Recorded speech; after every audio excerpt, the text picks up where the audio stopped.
जय श्री हरि भक्तों, आज सुनिए चैत्र मास के अंतिम सोमवार की व्रत कथा। भक्तों, चैत्र मास की चारों सोमवार को 30वां सोमवार का व्रत रखा जाता है। इन चारों सोमवार को भगवान जगन्नाथ के मंदिर और प्रतीकों की पूजा होती है। इन सोमवार का व्रत पूजन वही लोग करते हैं जिन्होंने जगन्नाथपुरी में भगवान जगन्नाथ के दर्शन कर लिए होते हैं।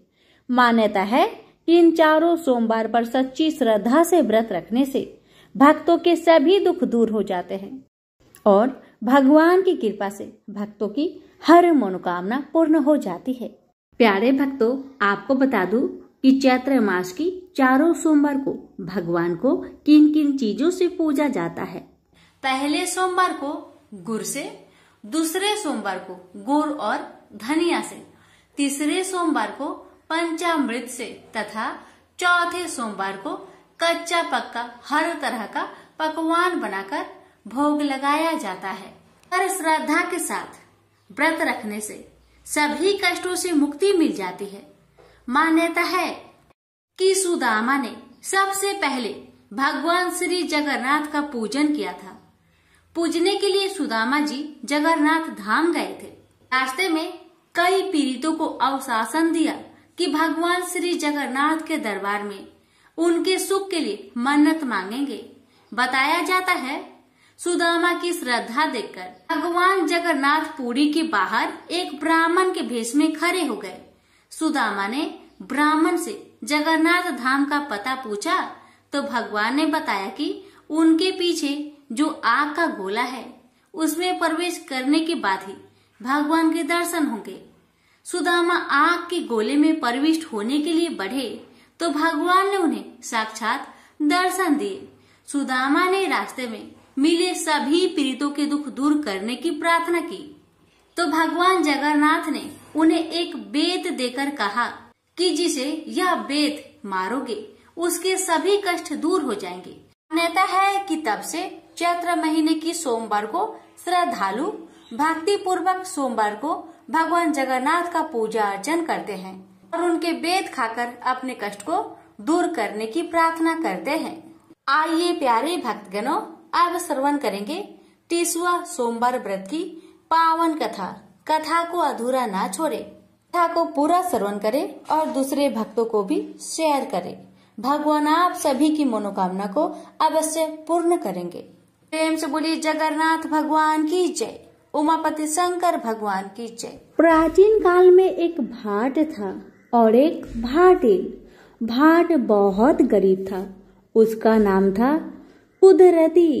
एक दिन भाटिल ने अपनी लड़की और दामाद को भोजन कराने की इच्छा प्रकट की। भाट प्रसन्न होकर कई गांवों से भिक्षा मांगकर खूब सामान इकट्ठा कर लाया। भाटिल ने बहुत बढ़िया भोजन बनाया। भोजन बनाकर वह हाथ पांव धोने के लिए बाहर गई। भाट ने घर में जाकर देखा तो वहां एक बड़ी और एक छोटी केवल 2 ही रोटियां थी। भाट भाटिन यह देखकर बहुत दुखी हुए।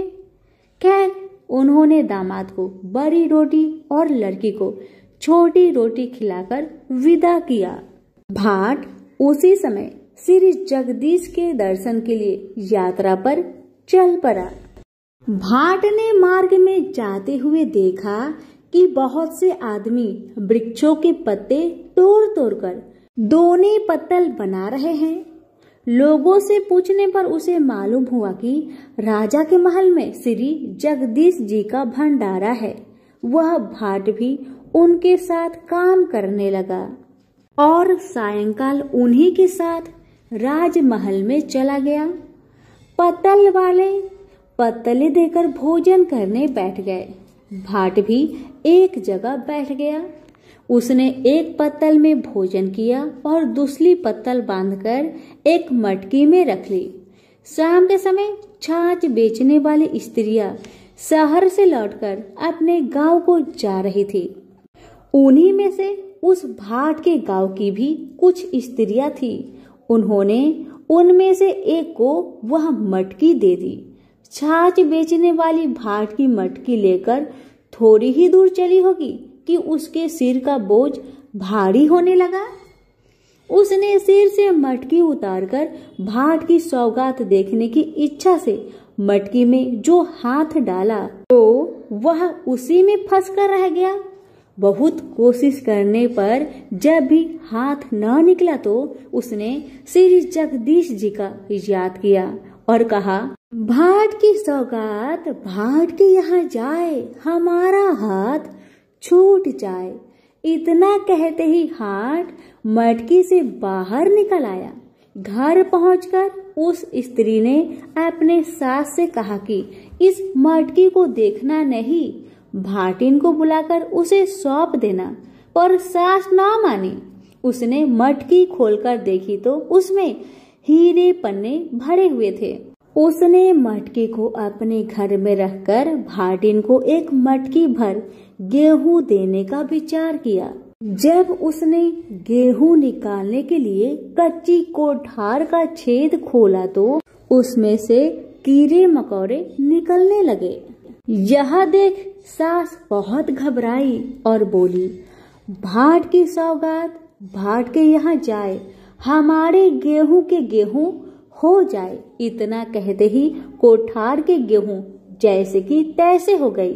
सास ने भाटिन को बुलवाया और उसे बंद की और मटकी सौंप दिया। भाटिन ने मटकी को घर ले जाकर खोला तो उसमें बहुमूल्य हीरे पन्ने से भरपूर पाया। उसमें से एक भाग का उसने पुण्य कार्य के लिए संकल्प कर लिया और शेष से उसने खाने पीने का काम चलाने लगी। उधर भाट श्री जगदीश जी की यात्रा के लिए चला जा रहा था कि उसे रास्ते में एक साधु मिला। साधु ने उससे कहा कि अगर सचमुच ही तुझे जगदीश जी की लगन लगी है तो तू हमारी धुनी में धस जा, तुरंत ही जगदीश जी के पास पहुंच जाएगा। भाट धुनी में धंसने लगा तो साधु ने उसे मना करके एक कुएं में गिरने का आदेश दिया। भाट उसमें भी कूदने को तैयार हो गया। यह देख साधु ने उसे भर भूजे की भार में सिर देने के लिए कहा। भाट इसके लिए भी तैयार हो गया। तब उसे सब परीक्षाओं में उत्तीर्ण पाकर साधु संतुष्ट हो गए। रात्रि के समय साधु ने उसे एक एक चुटकी दाल चावल और आटा देकर भोजन पकाने के लिए कहा। उसने एक हांडी में दाल चावल के दाने डाल दिए और आटा गूंथ कर रख दिया। आग जलाते ही खिचड़ी हांडी से ऊपर उफान आई। भाट ने उफान में आया हुआ पानी पी लिया और उसी से संतुष्ट हो गया। कुछ देर में रसोई भी तैयार हो गई। उसने साधु से भोजन करने के लिए कहा। रसोई जूठी हो चुकी थी, अतः साधु ने भोजन नहीं किया। भाट ने यात्रियों को खूब भोजन कराया, फिर भी भंडार में बहुत सा भोजन बच गया। तब भाट ने साधु से कहा, अब मैं समझ गया आप ही स्वामी जी है, क्योंकि ऐसी सिद्धि किसी और में नहीं है। मैं अल्पयज्ञ हूँ और आप सर्वज्ञ हैं। मैं आपकी परीक्षा लेने योग्य नहीं हूँ। जिस प्रकार आपने कृपा करके मार्ग में दर्शन दिए हैं, वैसे ही पूरी में भी दीजिए। साधु ने कहा, जहाँ हम हैं वही पूरी भी है। भ्रम में ना पड़कर जो तेरी इच्छा हो सो मांग ले। भाट बोला, महाराज मैं बहुत ही गरीब हूँ, मुझे भरपेट भोजन भी नहीं मिलता, कृपया मेरी दरिद्रता दूर कीजिए। साधु ने कहा, पूरी के पास ही बेत की झाड़ी का वन है, तू उसमें से 5 बेत तोड़ ला। भाट झाड़ी में से जाकर जैसे ही अच्छे अच्छे बेत तोड़ने लगा, वैसे ही उसकी मुश्कें बंध गई। ये देख साधु ने कहा, तू बड़ा लालची है, तुझे असंतोष तो है ही, साथ ही तृष्णा भी अधिक है, इसी कारण तेरी ऐसी दशा हो रही है। तू इन बेतों को छोड़ने का संकल्प करके केवल 5 बेत लेकर चला आ। भाट ने वैसा ही किया। यह 5 बेत लेकर साधु के पास लौट आया। साधु ने उसे पीतल की बटलोई देकर कहा, चैत्र मास के हर सोमवार को इन बेतों की पूजा किया करना। चौथे सोमवार को हमारे नाम पर भंडारा दिया करो। ऐसा करने से तुझे इस बटलोई से 56 प्रकार के भोजन मिलेंगे। बटलोई लेकर भाट प्रसन्न होता हुआ अपने घर लौट आया। रास्ते में जब वह एक जगह पानी पीने लगा तो उसके चुल्लू में पानी के साथ एक टीसू का फूल भी आ गया। फूलों को देखते ही उसे याद हो आया कि आज तो चैत्र का पहला सोमवार है। मुझे बेतों की पूजा करनी है और कथा कहनी है। पास ही खेतों में लोग डावर चला रहे थे। उसने उनसे प्रार्थना की कि आप लोग मेरी कथा सुन ले तो मैं इसी स्थान पर पूजन कर लूं। किंतु किसी ने भी उसकी बात पर कोई ध्यान नहीं दिया और निराशा होकर आगे बढ़ गया। उसके जाते ही किसानों का अनाज आप से आप जलने लगा। यह देख वे भाट को वापस बुला लाए। भाट ने लौटकर बेतों की पूजा की और साधु की कथा कही और फिर वह अपने घर की ओर चल दिया।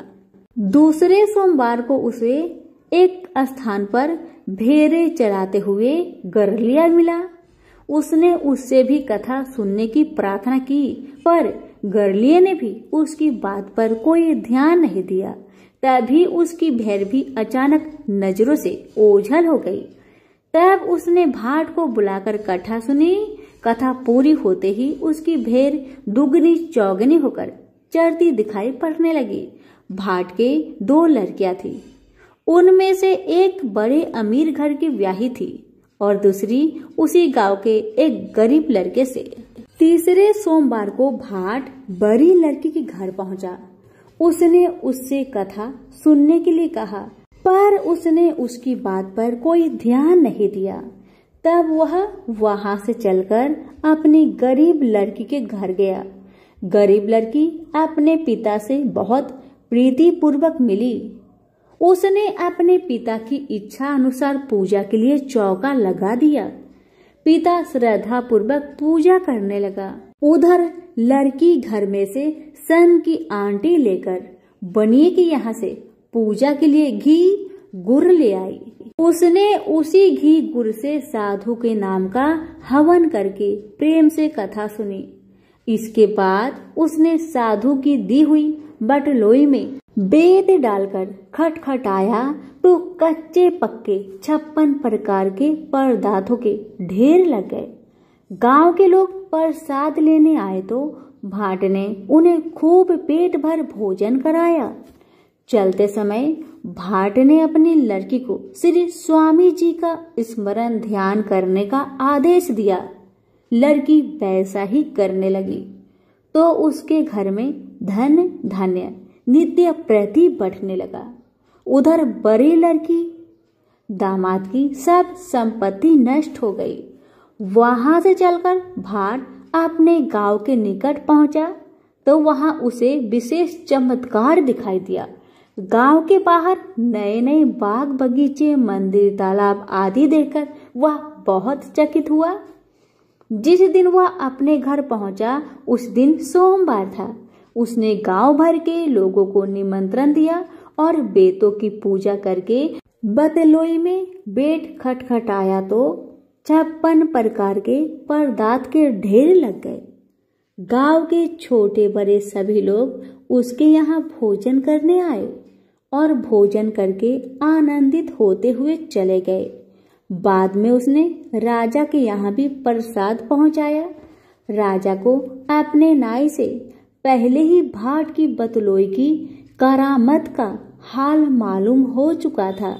राजा ने यह बात मंत्रियों से कही और यह भी बताया कि किसी युक्ति से भाट के पास से वह कारामाती बटलोई ले जाए। मंत्रियों ने सलाह दी कि राजकुमार को भाट के घर भेजना चाहिए। वह हट करके उससे बटलोई ले लेगा।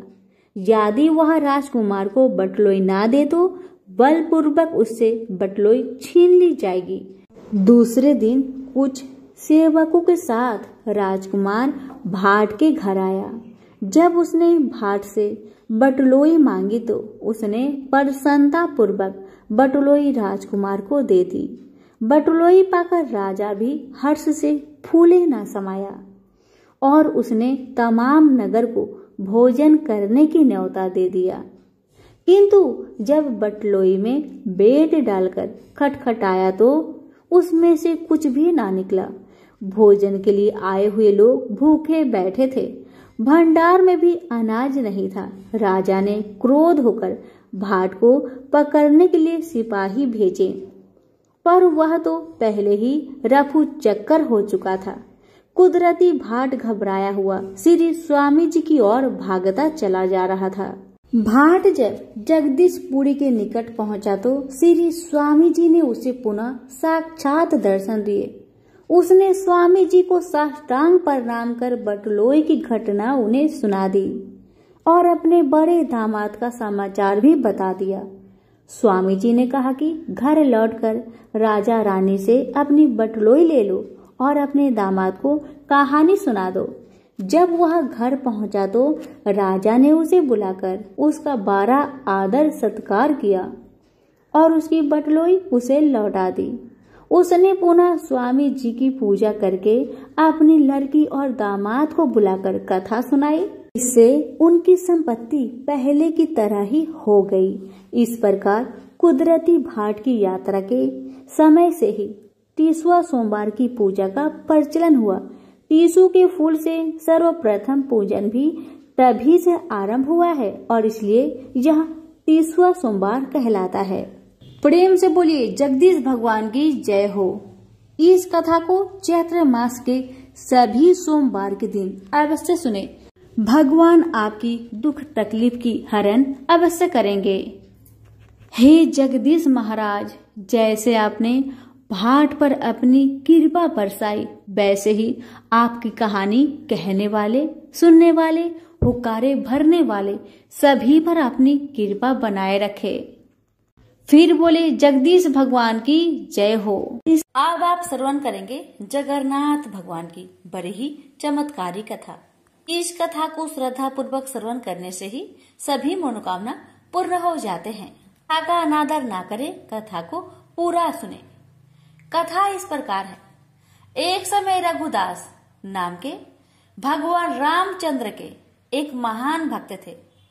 वह पुरी में जगन्नाथ मंदिर के सिंह द्वार के पास एक बड़ी छतरी के नीचे रहते थे।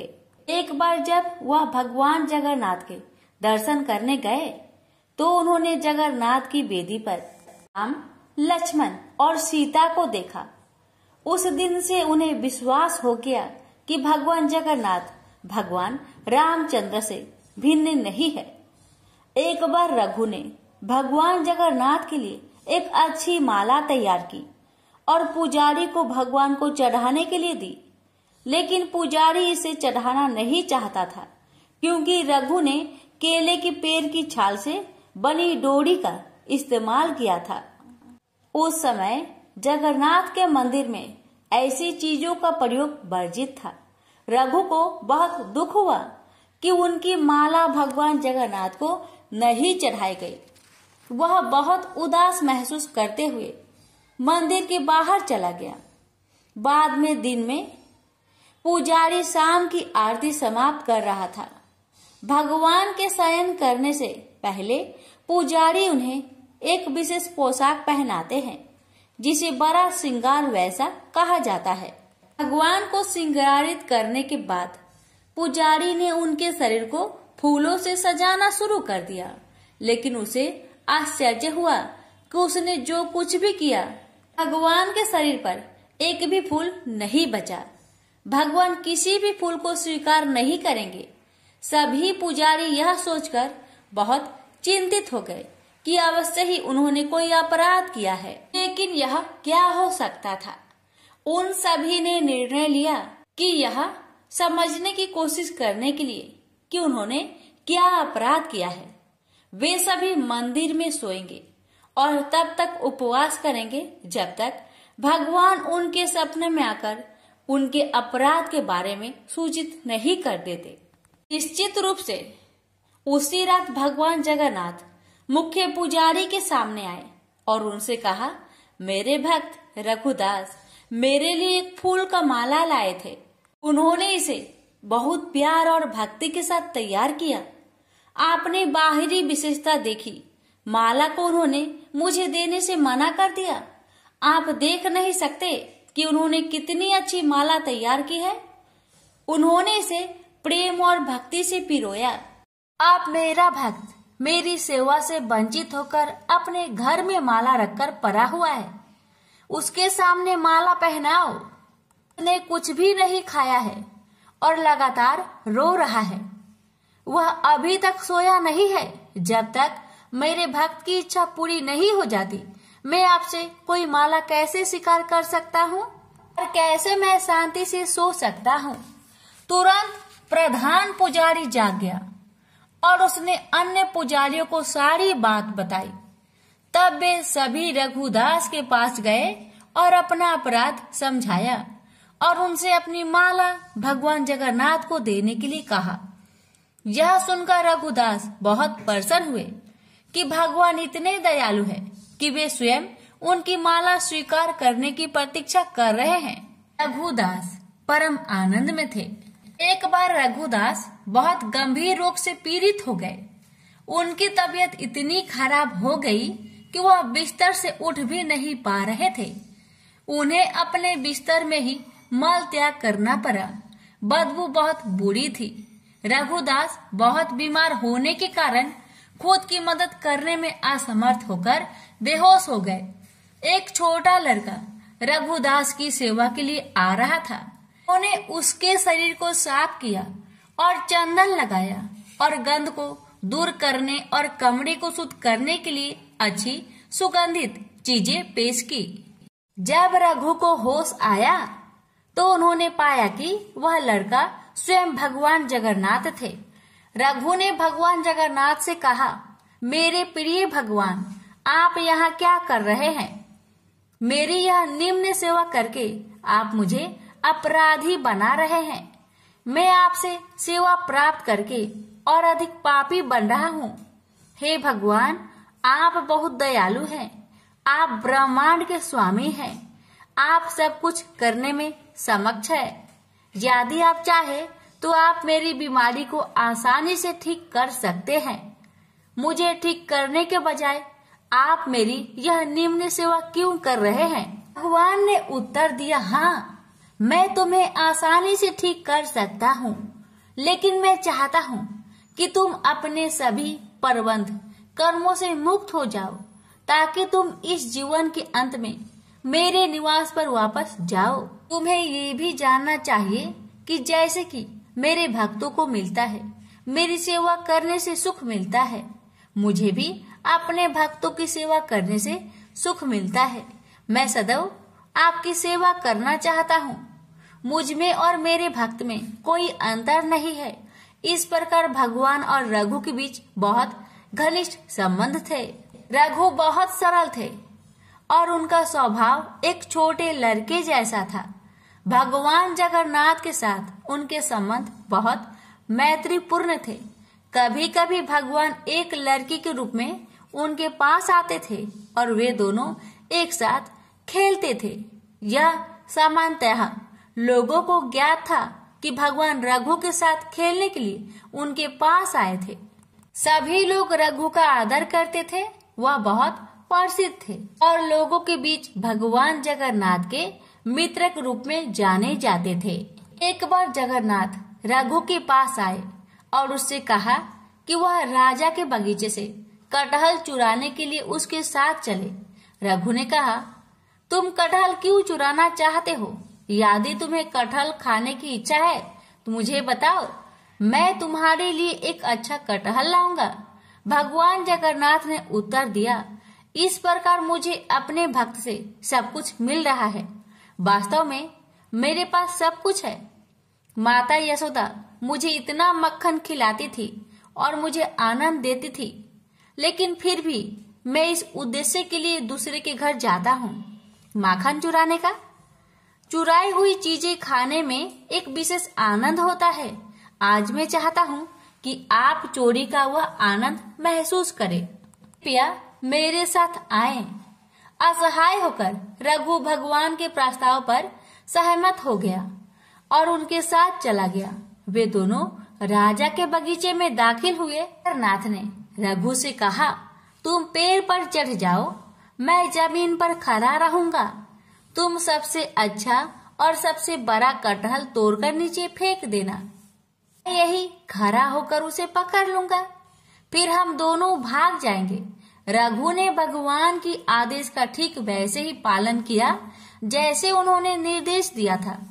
वह कटहल के पेड़ पर चढ़ गया और सबसे अच्छे और बड़े कटहल को ढूंढ निकाला, उसे तोड़ लिया। जगन्नाथ, उसने पुकारा, क्या आप तैयार हैं? जगन्नाथ ने उत्तर दिया, हाँ मैं तैयार हूँ, फेंक दो। रघु ने कटहल नीचे फेंक दिया, यह उम्मीद करते हुए कि जगन्नाथ उसे पकड़ लेंगे। लेकिन जगन्नाथ कहाँ थे? वह भाग गए थे। कटहल को पकड़ने वाला कोई नहीं था।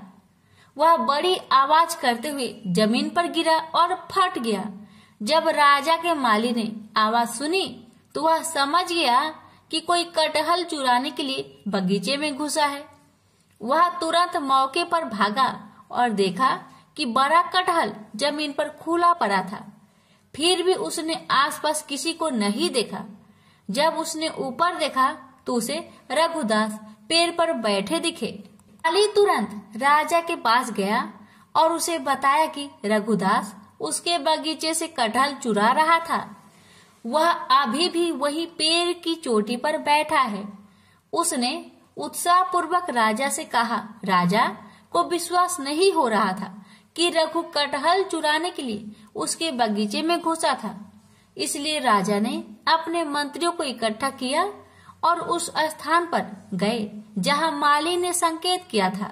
वह रघुदास को पेड़ पर बैठे और कटहल को जमीन पर पड़ा देखकर आश्चर्यचकित रह गया। राजा के अनुरोध पर रघु पेड़ से नीचे उतर आया। राजा ने रघु से पूछा, मेरे प्रिय प्रभु, यदि तुम कटहल खाना चाहते थे तो आधी रात को मेरे बगीचे में आकर पेड़ पर चढ़ने की परेशानी क्यों उठा रहे हो? तुम मुझे बता सकते थे, मैं कर सकता था। कटहल उठाया और तुम्हारे घर भेज दिया। रघु ने राजा को पूरी कहानी बताई कि कैसे भगवान जगन्नाथ ने उसे धोखा दिया था। भगवान की लीला सुनकर सभी को आनंद आ गया और सभी हंस पड़े। उन्होंने रघु की महानता की प्रशंसा की। इस प्रकार मित्रता की मुद्रा में रघु भगवान जगन्नाथ के साथ लीलाएं करते। एक भक्त ने भगवान जगन्नाथ के साथ रघुदास की एक लीला का प्रदर्शनी वर्णन किया। एक बार रथ यात्रा के दौरान भगवान ने रथ पर स्थान ग्रहण किया था। राजा द्वारा सड़क साफ करने के बाद रथ चलने के लिए सब कुछ तैयार था। हजारों लोगों ने रस्सी खींची लेकिन रथ आगे नहीं बढ़ा। स्थिति को देखते हुए ब्रिटिश साहिवा ने रथ को खींचने के लिए एक शक्तिशाली हाथी की व्यवस्था की, फिर भी रथ नहीं हिलेगा। साहिवा ने रघुदास से कहा, रघुदास जी, यह कैसे भगवान है? मैंने हाथियों को लगा रखा है, फिर भी यह रथ नहीं चलेगा। यह सुनकर रघु रथ पर चढ़ गए और भगवान जगन्नाथ के निकट गए। उसने प्रभु के कान में कहा, तुरंत रथ चलने लगा। यह देखकर साहिवा आश्चर्यचकित रह गए। उन्होंने रघुदास से कहा, आप पूर्ण हैं और आपके भगवान भी पूर्ण हैं। रघुदास जहाँ भी रहते थे प्रसाद से भरा बर्तन किसी के भी लेने के लिए बाहर छोड़ देते थे। वह उसी बर्तन से प्रसाद लेता था जिसे पशु पंछी लेते थे। यह उनका अद्भुत स्वभाव था। वह भगवान जगन्नाथ को बहुत प्रिय थे।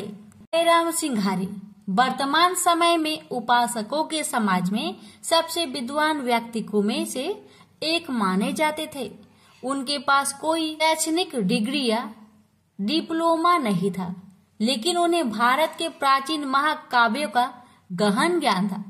भारत के विभिन्न हिस्सों से आने वाले कई लोग उन्हें अपने आध्यात्मिक मार्गदर्शक के रूप में मानते थे। उन्होंने केवल महाप्रसाद खाया, जो भगवान जगन्नाथ को चढ़ाए जाने वाला चावल का भोग है। एक दिन किसी कारणवश उसके बेटे उसे मंदिर से नहीं लाए। हालांकि उसने पूरे दिन कुछ भी नहीं खाया था, फिर भी उसने कभी अपनी भूख प्रकट नहीं की। केवल उसकी पत्नी को पता था। जब वह उदास लग रही थी, सिंघाड़ी ने उसे सत्वना दी, वह देगा, वह भेजेगा, लेकिन आधी रात को कौन देगा। सब सो गए, उसकी पत्नी भी। कुछ देर बाद दरवाजे पर हल्की सी दस्तक हुई। दरवाजा खुलने पर बूढ़े व्यक्ति को एक केले का पत्ता मिला, जिसमें 7 प्रकार के मंदिर के केक थे। कोई नहीं था। अगली सुबह जब उसने यह घटना बताई तो किसी ने उस पर विश्वास नहीं किया। पूरे दिन भगवान जगन्नाथ का यह चमत्कार लोगों के मन में छाया रहा। अगली रात सिंघाड़ी को सपने में आवाज आई, क्या तुमने वह सब कुछ खा लिया जो दिया गया था? प्रेम से बोलिए जगन्नाथ भगवान की जय। एक समय रघुदास नाम के भगवान रामचंद्र के एक महान भक्त थे। वह पुरी में जगन्नाथ मंदिर के सिंह द्वार के पास एक बड़ी छतरी के नीचे रहते थे। एक बार जब वह भगवान जगन्नाथ के दर्शन करने गए तो उन्होंने जगन्नाथ की वेदी पर राम, लक्ष्मण और सीता को देखा। उस दिन से उन्हें विश्वास हो गया कि भगवान जगन्नाथ भगवान रामचंद्र से भिन्न नहीं है। रघु ने भगवान जगन्नाथ के प्रति मैत्रीपूर्ण प्रेम सख्य रस विकसित किया। एक बार रघु ने भगवान जगन्नाथ के लिए एक अच्छी माला तैयार की और पुजारी को भगवान को चढ़ाने के लिए दी, लेकिन पुजारी इसे चढ़ाना नहीं चाहता था, क्योंकि रघु ने केले के पेड़ की छाल से बनी डोरी का इस्तेमाल किया था। उस समय जगन्नाथ के मंदिर में ऐसी चीजों का उपयोग वर्जित था। रघु को बहुत दुख हुआ कि उनकी माला भगवान जगन्नाथ को नहीं चढ़ाई गई। वह बहुत उदास महसूस करते हुए मंदिर से बाहर चला गया। बाद में दिन में पुजारी शाम की आरती समाप्त कर रहा था। भगवान के शयन करने से पहले पुजारी उन्हें एक विशेष पोशाक पहनाते हैं, जिसे बड़ा श्रृंगार बेसा कहा जाता है। भगवान को श्रृंगारित करने के बाद पुजारी ने उनके शरीर को फूलों से सजाना शुरू कर दिया, लेकिन उसे आश्चर्य हुआ कि उसने जो कुछ भी किया, भगवान के शरीर पर एक भी फूल नहीं बचा। भगवान किसी भी फूल को स्वीकार नहीं करेंगे। सभी पुजारी यही सोचकर बहुत चिंतित हो गए कि अवश्य ही उन्होंने कोई अपराध किया है। लेकिन यह क्या हो सकता था? उन सभी ने निर्णय लिया कि यह समझने की कोशिश करने के लिए कि उन्होंने क्या अपराध किया है, वे सभी मंदिर में सोएंगे और तब तक उपवास करेंगे जब तक भगवान उनके सपनों में आकर उन्हें उनके अपराध के बारे में सूचित नहीं कर देते। निश्चित रूप से उसी रात भगवान जगन्नाथ मुख्य पुजारी के सपने में आए और उनसे कहा, मेरे भक्त रघु दास मेरे लिए एक फूल की माला लाए हैं। उन्होंने इसे बहुत प्रेम और भक्ति से तैयार किया है। आपने डोरे की बाहरी विशेषता देखी और उसे माला मुझे देने से मना कर दिया। आप देख नहीं सकते कि उसने कितनी अच्छी माला तैयार की है। उन्होंने इसे प्रेम और भक्ति से पिरोया। अब मेरा भक्त मेरी सेवा से वंचित होकर माला सामने रखकर अपने घर में पड़ा हुआ है। उसने कुछ भी नहीं खाया है और लगातार रो रहा है। वह अभी तक सोया नहीं। जब तक मेरे भक्त की इच्छा पूरी ना हो जाती, मैं आपसे कोई माला कैसे स्वीकार कर चैन से सो सकता हूँ। तुरंत प्रधान पुजारी जाग गया और उसने अन्य पुजारियों को सारी बात बताई। तब वे सभी रघुदास के पास गए और अपना अपराध समझाया और उनसे अपनी माला भगवान जगन्नाथ को देने के लिए कहा। यह सुनकर रघुदास बहुत प्रसन्न हुए कि भगवान इतने दयालु हैं कि वे स्वयं उनकी माला स्वीकार करने की प्रतीक्षा कर रहे हैं। प्रेम से बोलिए जगन्नाथ भगवान जी की जय। हे भगवान। बात उस समय की है जब भगवान शिव कैलाश पर्वत के सुरमयी शिखर पर बैठे हुए थे और उनके समक्ष माता पार्वती दोनों हाथ जोड़कर उनसे पावन राम कथा सुनाने की विनय कर रही थी। शिव जी मुस्कुरा रहे थे। पार्वती की इस विनती के कारण स्मरण करके आशुतोष भगवान मन ही मन मुदित हो रहे हैं। यह उनके पूर्व जन्म का ही वृंदावन था जब वे सती रूप में भगवान शिव की अर्धांगिनी थी। उस दिन शिव सती दंडकारण्य की तपोभूमि का भ्रमण कर रहे थे। जब उन्होंने सीता वियोग में व्याकुल और रोते हुए राम को देखा था, शिव तो प्रभु की इस लीला पर रोमांचित हो उठे थे और सती की दृष्टि से छुपाकर उन्होंने राम को हाथ जोड़कर प्रणाम किया था। परंतु सती के तीक्ष्ण दृष्टि ने यह तार लिया। एक रुदन करते तपस्वी पर शिव जी की यह श्रद्धा और प्रतिक्रिया सती को आश्चर्य में डाल रही थी कि कौन था वह तपस्वी जो सर्व पूज्य शिव जी के लिए भी पूज्य था। सती का स्वभाव हठी और संकालु था, अतः सती ने शिव से प्रश्न कर ही लिया। शिव ने पहले तो टाल दिया, परंतु सती कहाँ मानने वाली थी।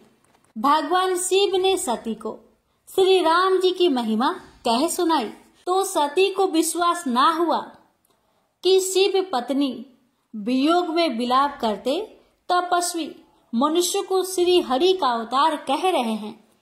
सती ने परीक्षा लेने का विचार किया और शिव से अपने विचार बताए।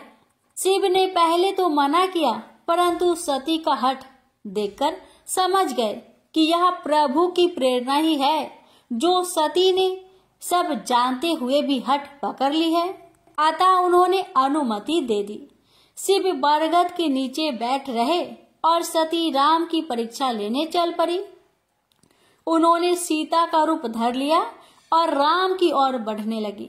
राम की दृष्टि जैसे ही उन पर पड़ी तो उन घट घट के जानने वाले श्री हरि ने दोनों हाथ जोड़कर सती को माता कहकर प्रणाम किया और उनसे भगवान शिव की कुशल क्षेम पूछी तो सती लज्जा से पानी पानी हो गई। मन में बड़ा ही क्षोभ हुआ कि मैंने शिव जी की बात ना मानकर बड़ा अपराध किया। वे हृदय में गलानी लिए शिव जी के पास पहुंची तो भगवान शिव ने उनसे परीक्षा का परिणाम पूछा। सती की हृदय में शंका तो थी ही, भय भी था कि कहीं अनर्थ ना हो जाए। अतः झूठ ही बोल दिया कि उन्होंने कोई परीक्षा ही नहीं ली, परंतु शिव से क्या छुपा रह सकता था। उनके मन में बड़ा विषाद हुआ और उन्होंने श्री राम का स्मरण करते हुए उसी क्षण सती को अपने हृदय से त्याग दिया। सती को शीघ्र ही शिव के व्यवहार से यह आभास हो गया कि उनकी हठ धार्मिकता और स्त्री सुलभ मूर्खता ने अंततः अनर्थ कर ही डाला। दिन प्रतिदिन शिव की अपने प्रति विरक्ति से सती दग्ध हो रही थी, परंतु भूल तो अपनी ही थी। अतः सती मन ही मन श्री राम का स्मरण करती और अपने अपराध की क्षमा मांगते हुए उस देह से शीघ्र मुक्ति दिलाने की प्रार्थना करती। शिव के समीप रहकर भी वे शिव की नहीं थी। जो जीवन व्यर्थ था। शिव घोर समाधि में चले गए थे और सती को अपराध का बड़ा मूल्य चुकाना पड़ रहा था। पति परित्यागता की पीड़ा को सती के अतिरिक्त और कौन समझ सकता था। वे क्षण प्रति क्षण अपराध बोध से घिरी जा रही थी। अंततः देव ने उनकी पीड़ा हरने के लिए एक समय चक्र बुन ही दिया। सती के पिता प्रजापति दक्ष ने एक बहुत बड़े यज्ञ का आयोजन किया जिसमें सभी देवताओं को बुलाया गया, परंतु दक्ष ने देश के कारण शिव को निमंत्रण नहीं भेजा। सती को अपने पिता पर क्रोध आ गया, जो देवताओं के भी पूज्य है, जो देवाधिदेव है और जिनके बिना कोई यज्ञ पूर्ण नहीं हो सकता। उनका ऐसा तिरस्कार करके दक्ष ने अहंकार का परिचय दिया था। शिव ने भी समाधि संपन्न कर ली थी। अब वे शांति चित्त थे। उन्होंने प्रसन्नता पूर्वक सती को हरि कथा सुनाई। उन्हें दक्ष द्वारा किए अपमान का पता चला। उदार शिव तो मान अपमान से परे हैं, उन्हें इससे क्या, परंतु सती ने इसे प्रतिष्ठा का प्रश्न बना लिया। वे पुनः भूल कर रही थी और हठ कर रही थी कि वे अपने पिता के यज्ञ में अवश्य ही जाएगी। शिव जान गए कि देव ने सती को परित्यागता की पीड़ा से मुक्ति देने का अवसर दिया है। होनी में हस्तक्षेप करना वे उचित नहीं समझते थे। अतः सती को यज्ञ में जाने की अनुमति देकर अपने गणों को उनके साथ भेज दिया। दक्ष के राजमहल में यज्ञ अपनी भव्यता के साथ आरंभ हो गया था। अनेक वेदियों के बीच में महावेदी बनी थी, जिसके चारों ओर विख्यात विद्वान ब्राह्मणों द्वारा मंत्र उच्चारण और समिधा समर्पण हो रहा था। सभी देवता अपने स्थानों पर आ विराजे थे, जबकि भगवान शिव का तो वहां आसन न था। यह सब देखकर सती के नेत्र क्रोध से जल उठे। देवाधिदेव का ऐसा तिरस्कार! सती ने अपने पिता ही नहीं बल्कि देव समाज को भी धिक्कारा, जो ऐसे यज्ञ में सम्मिलित होकर दक्ष के अपराध में भागीदार हो रहे थे। ऐसा सुनकर अहंकारी दक्ष तिलमिला गया और उसने शिव के बारे में कितनी ही अपमानजनक बातें कही। यह सुनकर सती का क्रोध चरम पर पहुंच गया और वे अपने रुद्र रूप में आ गई, जिसे देखकर देवतागण भी भयभीत हो गए। किसी अनिष्ट की आशंका ने सबको विचलित कर दिया था। सती ने अपने पिता के अपमान से दग्ध होकर उस देह को ही भस्म करने का निर्णय ले लिया और अपनी देह यज्ञ की महावेदी को समर्पित कर दी। सती की आत्मदाह करने से चारों ओर हाहाकार मच गया। देवता सन्न रह गए और सभा में सनसनी फैल गई। सती का यह आत्मदाह एक बड़े संकट का कारण बनने वाला था। अतः लोग इधर उधर खिसकने लगे। देवगणों ने तत्काल जाकर महादेव को सती के आत्मदाह की सूचना दी। तो शिव का अंग प्रत्यंग क्रोध से कांप उठा। सृष्टि में जैसे प्रलय ही आ गई। संहारक शिव की क्रोध अग्नि ऐसी ही प्रचंड थी। शिव ने अपने सिर से एक केश उखाड़ा और भूमि पर पटक दिया, जिससे एक भयानक आकृति का बलवान योद्धा वीरभद्र उत्पन्न हुआ। उसके अग्नि समान जलते नेत्र थे और हाथों में खड्ग व कंधों पर प्रचंड धनुष लटक रहा था। वीरभद्र गर्जना करता हुआ दक्ष की यज्ञशाला में पहुंच गया और उसने भीषण रक्तपात आरंभ कर दिया। दक्ष को जिस सेना पर अहंकार था, वह वीरभद्र के रौद्र रूप के सामने जान बचाने के लिए इधर उधर भाग रहे थे। वीरभद्र की दृष्टि शिवद्रोही दक्ष को खोज रही थी और वह अपने प्राण बचाने के लिए अंतपुर की ओर भाग जा रहा था। वीरभद्र ने झपट कर उसे पकड़ लिया और खड्ग के प्रहार से उसका मस्तक काट दिया। यज्ञ का विध्वंस हो गया था। सती को इस प्रकार उस देह से मुक्ति मिल गई जिसे शिव ने त्याग दिया था। विधाता ने अपने प्रभाव को सिद्ध कर दिया था कि होनी अटल है और इसके प्रहार से कोई नहीं बच सकता। प्रेम से बोलिए सियावर रामचंद्र की जय। अब सुनिए आगे की कथा। सती ने वह देह तो त्याग दी थी, पर शिव से बिलग वे कैसे रहती? न तो उनके बिना शिव और न शिव के बिना सती पूर्ण थी, और न इन दोनों का अभाव तो सृष्टि को शून्य कर देने वाला था। सती ने अपना अगला जन्म राजा हिमाचल की पत्नी मैनावती के गर्भ से लिया, जहां उनका नाम उमा या पार्वती रखा गया। माता पिता और समस्त परिजनों की लाडली पार्वती का जन्म उत्सव बड़े ही धूमधाम से मनाया गया। नारद जी ने यह समाचार सुना तो हर्षित होकर जगजननी के बाल रूप के दर्शन करने पहुंच गए। नारद जी ने बालिका के गुण दोष देखे और सर्वत्र गुणों की खान उस कन्या के भविष्य का वर्णन किया, जिसे सुनकर सभी हर्षित हो उठे। परंतु जब नारद जी ने पार्वती के भावी पति का वर्णन किया तो सब विचलित हो उठे।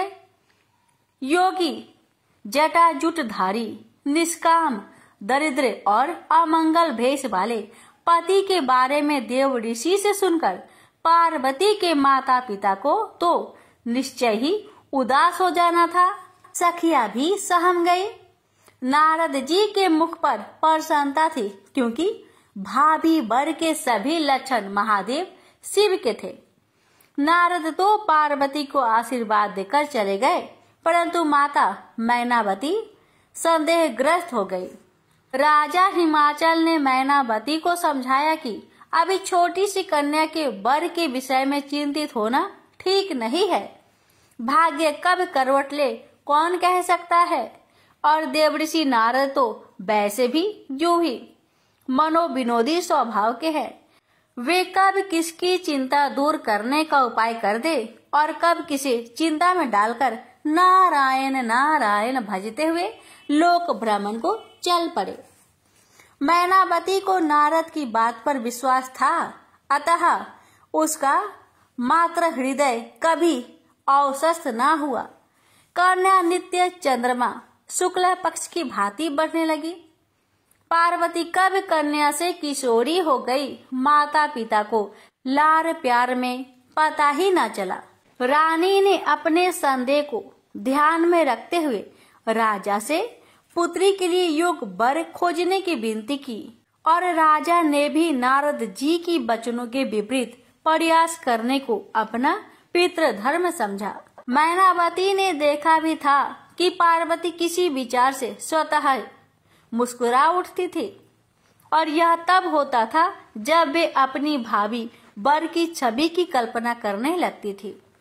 माता ने यूं ही पार्वती से इस विषय में पूछ लिया, तो पार्वती ने उसी छवि का वर्णन किया जैसा नारद जी ने किया था। मैनावती जान गई कि देवऋषि के वचन असत्य नहीं हो सकते थे। वे राजा के पास पहुंची और सब बातें कही। दोनों ने मिलकर निर्णय लिया कि विधाता के लेख में हस्तक्षेप करने का प्रयास भी अनुचित है, अतः ऐसे भेषधारी भगवान शिव ही वर रूप में उनकी पुत्री को मिले तो अच्छा होगा। इसके लिए शिव को प्रसन्न करना आवश्यक था। मैनावती ने पुत्री पार्वती को शिव को प्रसन्न करने की सलाह दी। माता पिता की इच्छा और स्वीकृति को मानकर पार्वती तपस्या करने चल पड़ी। प्रजापति शिव को ध्यान में रखकर सुकोमल सुकुमारी पार्वती घोर तपस्या करने बैठ गई। बहुत समय तक कंद मूल खाकर फिर कठोर उपवास के द्वारा पार्वती ने शिव इच्छा में अपने शरीर को सुखा लिया। इतने कठोर तप से उस राजकन्या का शरीर सूखे पत्ते की तरह हो गया था, अतः पार्वती का एक नाम अर्पणा भी हुआ। उसके इस कठोर तप को देखकर देवताओं ने उसे शिव को पति रूप में पाने का आशीर्वाद दिया। राजा हिमाचल ने यह देववाणी सुनी तो पत्नी सहित पार्वती के पास जाकर उसे तप छोड़कर घर चलने को कहा, परंतु पार्वती ने अपना हठ तब तक न छोड़ने का निश्चय कर लिया था जब तक स्वयं शिव उसे पत्नी रूप में स्वीकार करने की सहमति नहीं दे देते। पार्वती का विचित्र हठ था, परंतु तर्क संगत था। शिव तो परम वैरागी हो गए थे। उनकी दिनचर्या में राम कथा और समाधि ही रह गए थे। यह देखकर देवता विचलित हो उठे थे, क्योंकि तारकासुर नाम का दैत्य संसार को पीड़ा दे रहा था। उसके मृत्यु केवल शिव पुत्र के द्वारा ही संभव थी, और शिव पुत्र का जन्म तभी हो सकता था जबकि उनका विवाह हो जाए। शिव को विवाह के लिए मनाना भी कोई सरल कार्य नहीं था। वे विरकित के चरम बिंदु पर पहुंच गए थे। सभी देवगण मिलकर शिव को मनाने पहुंचे और भांति भांति से उनकी स्तुति करने लगे। महादेव प्रसन्न हुए और उन्होंने देवगणों से वहां आने का कारण पूछा। देवगणों ने तारकासुर के अत्याचारों से पीड़ित संसार की व्यथा सुनाई और वह उपाय भी वर्णन किया जो हो सकता था। भक्तों के सदा सहायक भोलेनाथ शिव तो जगत कल्याण के लिए ही विख्यात है। देवताओं और संसार को निर्भय करने के लिए उन्होंने बिना विचार किए तुरंत ही सहमति तो दे ही दी, परंतु इस शर्त पर कि वे पहले पार्वती की प्रेम की परीक्षा लेंगे, तभी उन्हें अंगीकार करेंगे। भगवान शिव ने सप्त ऋषियों को पार्वती के अपने प्रति अनुराग की परीक्षा लेने के लिए भेजा। सब जानते थे कि यह मिलन निश्चित है, परंतु महादेव की लीला भी तो देखनी थी। सप्तऋषि पार्वती को भांति भांति से तप से डिगाने का प्रयास करने लगे। उन्हें शिव के दोषों के विषय में भांति भांति से भ्रमित किया और नारद जी के विषय में भी तरह तरह के बातें बनाकर उन्हें उनके पद से विचलित करने का प्रयास किया। नारद जी तो जिसे उपदेश देते हैं उसकी मति ही फेर देते हैं और उसे कहीं का नहीं छोड़ते। दक्ष पुत्रों को उपदेश देकर बैरागी बना दिया, बेचारे फिर कभी लौटकर घर न आए। चित्रकेतु को पहले पुत्र सुख दिया और फिर पुत्र शोक। हिरण्यकशिपु को भी उपदेश देकर मरवा डाला। हे पार्वती, नारद जी के उपदेश को सुनकर मानकर अच्छे अच्छे विद्वान भी घर बार से हाथ धो बैठते हैं। नारद तो चाहते हैं कि जैसे वे वैसे ही सब हो जाए, अतः उनकी सीख मानकर यह हठ ना करो। पार्वती टस से मस नहीं होती तो सप्त ऋषियों ने उन्हें प्रलोभन दिया कि वे शिव के प्रति हठ को छोड़कर श्री विष्णु का तप करे तो वे शीघ्र प्रसन्न हो जाने वाले हैं और शिव से ही कहीं अधिक गुणवान हैं। पार्वती अडिंग रही। शैलपुत्री है तो डिगती कैसे? पार्वती ने विनय करके सप्त ऋषियों को वहां से जाने को कहा। सभी ने उनके शिव प्रेम की प्रशंसा की और जाकर शिव को सारा वृत्तांत कहा। शिव ऐसे प्रेम पर पुलकित हो गए, उन्होंने पार्वती को स्वीकार करने को सहमति दे दी तो देवताओं की हर्ष का ठिकाना ना रहा। इस अवसर के लिए उन्होंने क्या क्या उपाय नहीं किए थे। बेचारे कामदेव को तो शिव की क्रोध अग्नि में अपना देह से हाथ धोना पड़ गया था। ब्रह्मा जी ने तत्काल सप्त ऋषियों को राजा हिमाचल के यहाँ भेज दिया। राजा सप्त ऋषियों का स्वागत सत्कार किया और यह समाचार पाकर कि शिव ने उनकी पुत्री की प्रतिज्ञा को सत्य करने का निर्णय लिया है, उनके आनंद की सीमा न रही। उसी क्षण विवाह का शुभ मुहूर्त सोचकर वेदान अनुसार लग्न निर्धारित किया गया। शिव पार्वती का विवाह निश्चित होने पर देवताओं और मुनियों में हर्ष की लहर दौड़ गई, क्योंकि ऐसा होने पर ही तारकासुर के अत्याचारों से मुक्ति मिलने के कारण निहित था। इस भव्य विवाह की दोनों तरफ से तैयारियां होने लगी। ब्रह्मा जी ने लगन पात्रिका बाजकर सुनाई तो शिवगणों में जैसे उन्माद छा गया। भूत प्रेत पिशाच योगिनी आदि तो बड़े ही मनमौजी है। सबका अपनी प्रसन्नता व्यक्त करने का ढंग अलग है। कोई सिर के बल नृत्य कर रहा है तो कोई एक पैर पर ही नाच रहा है, कोई एक मुखी है तो कोई बहुमुखी, कितनों को तो अभंग का रोग है, कोई एक नेत्री है तो कोई बहुनेत्री। सब भांतियां तो इन्हें स्पर्श तक नहीं करती। शिव जैसे मस्त मौला वैसे ही उनके गण भी होंगे, इसमें क्या संदेह है। प्रसन्नता का अवसर है तो व्यक्त करने में किसी प्रकार का संकोच और लज्जा क्यों। शिव पार्वती विवाह के प्रसंग का तुलसीदास जी ने रामचरितमानस में बड़ा ही रोचक व देशक वर्णन किया है। भारतीय संस्कृति में विवाह एक पर्व की भांति होता है। इसमें वर वधू दोनों पक्षों द्वारा प्रसन्नता उत्साह व आनंद का प्रदर्शन होता है। संपूर्ण विवाह माने जाने वाले इस उत्सव में मनोविनोद और देशज लोक गीतों की छटा अनूठी होती है। तुलसीदास इसे बड़े भाव से व्यक्त करने में सफल हुए हैं। शिव बारात संसार की सबसे विचित्र और भय उत्पन्न करने वाली बारात है। एक और देवतागण सुंदर परिधानों आभूषणों से सजे धजे धीर गंभीर अपने अपने वाहनों पर सवार है। वही शिवगणों की नंग धरंग मस्त मलंग टोली एक दूसरे को ही वाहन बना रही है। बारात का मुख्य आकर्षण तो दूल्हा ही होता है। शिव ने अपने पारंपरिक भेष से इसे सिद्ध कर दिया। शुक्र और शनि इस बारात के दूसरे आकर्षण हैं, जो अपने कौतुकों से अनायास उन्मुक्त हंसी प्रदान करते हैं। बारात राजा हिमाचल के द्वार पर पहुंची तो रानी मैनावती अपने दामाद को देखकर मूर्छित हो गई। हाय मेरी पुत्री की भाग्य, हाय देवऋषि, जीवा ही तो हिलानी थी, कुछ और ही कह दिया होता, पर होनी को कौन टाल सकता है। मन को तो समझाना ही था। पार्वती की मुख की प्रसन्नता से अवश्य ही कुछ दुख कम हुआ है। हंसी ठिठोली जारी थी। शिवगणों के भेष और आकृतियां घरतियों को हंसने पर विवश कर रही थी। जौनार के समय तो यह हंसी और भी बढ़ गई। शुक्र और शनि खाते नहीं अघाते, सब हजम लोक गीतों में पिरोई गालियां उन्हें और भी आनंद दे रही थी। हिमाचल की प्रजा और इस विवाह के साक्षी बड़े पुण्यवान हैं, जो बिना प्रयास के ही देव दर्शन हो रहे हैं। शिव पार्वती का विवाह विधि विधान से संपन्न हुआ।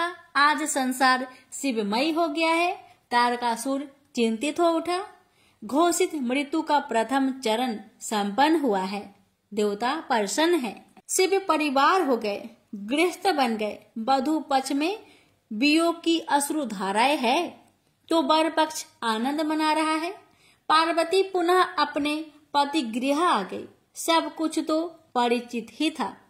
सहज में ही स्वयं को ससुराल में व्यवस्थित कर लिया। पार्वती ने भगवान शिव से अपने पिछले जन्म के अपराध की क्षमा याचना करते हुए उनसे प्रभु श्री राम की पावन कथा सुनाने की विनय की। पृथ्वी लोक में श्री हरि की वह नर लीला, जिसके क्षणिक अंग की पूर्व जन्म में ही वो साक्षी रह चुके हैं, कितनी मनोहर होगी।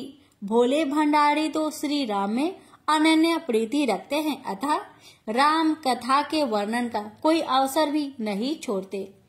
और उस कौवे का तो सौभाग्य ही क्या कहना, जो भगवान श्री शिव के श्री मुख से सिया राम की पावन कथा सुनने का अवसर अनायास ही प्राप्त कर चुका है।